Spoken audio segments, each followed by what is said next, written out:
What's up, guys? So welcome again to the channel. So today we are going to be looking at the things that you need to do or how to pass your Dvlottery interview. um I got like 8 or I think 10. I have 10 key points that I'm going to give you that's going to help you pass your Dvlottery interview and how I did it as well. So let's go to number one. Number one, you need to complete all the necessary paperwork. So before the interview, you have to make sure that you have all the required documents that are needed. So in documents, I mean the forms. The forms is like the DS-260. Make sure it's completely filled out. There are no mistakes. If there are mistakes, you can request to unlock and correct the mistakes. Also your passport, make sure your passport is good. It's not expired, it's a valid passport. Also make sure your birth certificates, you as the sponsor with your beneficiaries, they have their birth certificates as well. Also make sure if you are married, you have your marriage certificate as well. If you're single, it's not applicable to you, so that's for those who it's applicable to. And all the other relevant documents. I will post a link with the documents that you're supposed to gather. So below this video, there's gonna be, down below the description, there's going to be a link to show, and it will direct you to the website, and it's going to show you all the documents that are needed. So number two, also know that you are financially responsible for your Dvlottery expenses. The Dvlottery comes with a lot of expenses. There is nowhere that the US government is going to, take care of your expenses or anything. So you have to be prepared and know that you're going to need to be financially responsible and have a financial responsibility. By that I mean, like, be prepared to pay for your interview fees for each person, the sponsor, beneficiaries, and each person that's applying for the DV. Also, there are other expenses as well, like the USCIS fee that you pay after your visa is approved. There's also the medical fees for each person. So also after that, you have like to pay for your plane tickets. There's a video I posted. Check out my previous video before this. I explained it very well. So just check it out for more information about that. Number three, understand the Dvlottery requirements. So make sure you are familiar with the requirements of the Dvlottery program, because you should be able to demonstrate that you meet all the eligibility criteria, including minimum, which is high school certificate. Mostly for most of the people who will be watching this video are not from Kenya, so make sure you have your KCSE certificate as a minimum. That's the minimum requirement that they need. So make sure you have it, and even when you're applying for the DV, you should make sure that at least you have the minimum requirement, which is KCSE. And of course, if you don't have a high school certificate or the KCSE certificate, there is also qualifying work experience. Let's say you never had a KCSE certificate, but maybe you did do some training and you went into you ventured into a work industry that qualifies. I will post the link in the description below to show the work the works that they qualify for.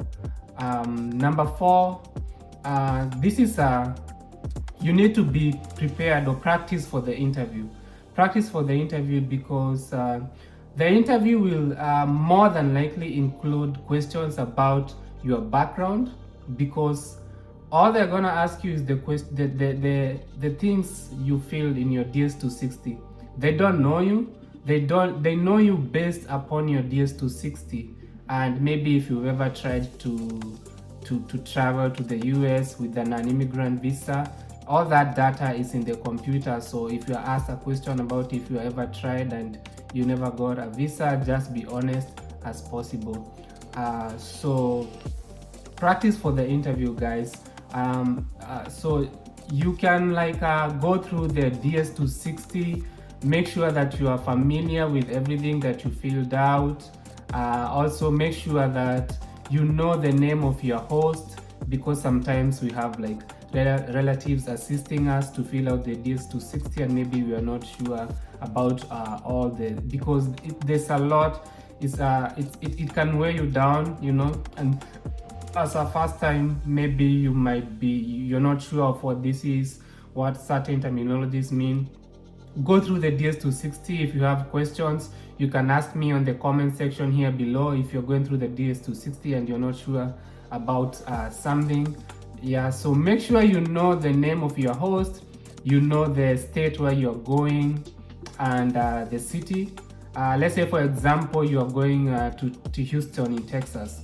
So at least make sure you know you're going to Houston in Texas, of which you should have filled that in the place where in the box where it asks for that in the DS260. Even if you don't remember the street number of the person who is going to be hosting you in the US, yeah, at least make sure you know the state and the city minimum. If you are asked at the day of your interview, they ask you about where you're going to be staying, you can give us the state and the city, and then you can say, you just be honest and say you don't remember the street number, but you have it written down. So yeah. Number 5, the medical examination. Remember, guys, before the interview, you'll be required to undergo a medical examination by an authorized physician. So basically, this means that they are the ones who are going to tell you after your DS260 process. They are going to tell you the location where you're going to do your medicals, yourself and your beneficiaries. So this is mostly done for most people who are in Nairobi, Kenya. It's done in IOM. So ensure this is completed, and if they give you the results, make sure you bring them to the interview. But in most cases, they're more than likely going to send the results to the embassy directly, so they will be there. So you don't have to worry about that part unless you are given the results, which they rarely do. Number 6, review your application. Review your application. Be familiar with everything you submitted as part of your Dvlottery, guys. Mostly that applies to the DS260 application. Everything you filled out. Make sure there's no inconsistencies between your application and interview answers that can cause issues. Let's say, for example, you filled something in the DS260, or you filled the name of of the person hosting you.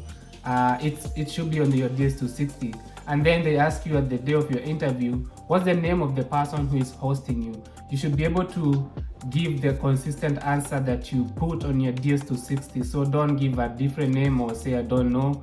So go through your DS260, be familiar with it, and practice makes perfect. So practice as early as possible.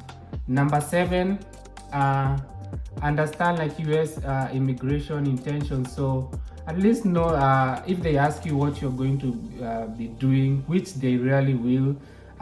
In my case, I was asked only 2 questions, I think 3 questions only, but be prepared. It's good to be thoroughly prepared. If they ask you what are you going to be doing there, you can say maybe you're going to venture in the medical field, maybe as a caregiver, as an example in this case, and then be doing school part-time. Just be prepared to answer any question you're asked. Number 8, be punctual and professional. So try at least to arrive at the embassy at least 45 minutes before the start of your interview. Yeah, arrive on time, guys. Dress appropriately and maintain a professional demeanor throughout. You can smile, just be comfortable, but maintain a professional demeanor. And number 10, be honest. Be very honest. Provide truthful answers. Don't try to lie, because DV is the easiest way and the easiest opportunity you can get to immigrate to the US and come and make your life better and for greener pastures. So be truthful, don't give misrepresentations or false information that can lead to disqualification. So there you go, guys. Those are the 10 things I had for you today on this video. Remember, the Dvlottery interview is a crucial step in this process, and being well prepared can significantly increase your chances of success. So that's all I have for you guys. Make sure you support me and show me love by subscribing to the channel right here. Up here is gonna be where my name is, Kevin Africa. I love you guys, and I appreciate you so much for your support and watching the videos. If you have any questions, you can comment on the comment section below, guys. Ask me anything that you want to know. I'm sure by January 2024, I'm expecting a lot of data to come out in regards to the DV and also like the second 2NLs. Most of the people are going to get their second 2NLs in January, depending on their case numbers. So be on the lookout. Make sure you try and follow those steps I've given you, the 10 steps, guys. That's all I have. I love you all, guys. Permanent love. Bye. See you next time.